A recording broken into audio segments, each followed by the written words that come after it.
Overrides are general properties that can be used in all areas of XSI, so for animation or modeling purposes, but are probably most useful in the rendering area, and in particular in the context of passes and partitions.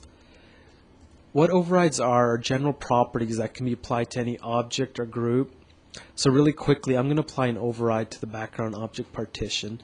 So get property override. Now we've installed a blank override on the background object partition, and it's within the override PPG that we can add parameters that we want to control. So what I'm going to do is selectively choose parameters that I want to control through the override for that group. That might seem a little confusing, but we'll go through a simple example to show how this works. So for example, say for this partition that I've applied the override to, we want to hide the objects for view visibility. So what we want to do is first mark that parameter. So we click Add Parameter. This opens up a Transient Explorer where I can select the parameters that I want to mark within the override. So we've got a flat list of the objects. We just need to scope down and find the parameter we want to mark. So I know under the Visibility property I can find the View Visibility option. So I mark it, click outside the Transient Explorer to end the session. And now we can see that entry got immediately added to the override. So if I turn that off, you can see now it's controlling the view visibility for all those objects in that partition. And because the override was applied at the partition level, it's only active for that pass. So we've switched to a new pass. We can see the override is deactivated and we're back to our default pass. So we switch back. And this is something to remember for performance reasons, is the overrides are installed and deinstalled based on whether they're active. So if you're on a scene, if you're on a partition or a pass, that has an override, and you save the scene, what actually happens is the override gets deinstalled, the scene is saved, and then the override gets reinstalled.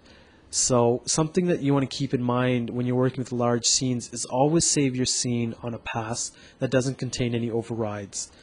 For a simple scene like this, it doesn't make a big difference, but with thousands of objects, the override actually has to disconnect from each object and then reconnect at the end of the save. So it can add up to a few minutes.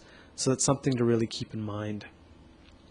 We've got a few new functionalities in for 4.0 with overrides, which I think people will be quite happy with.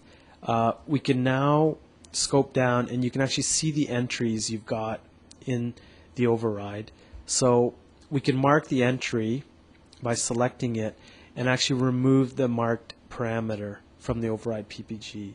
So it's been removed. The PPG doesn't refresh immediately. We'll reopen it. We can see the entry's been deleted.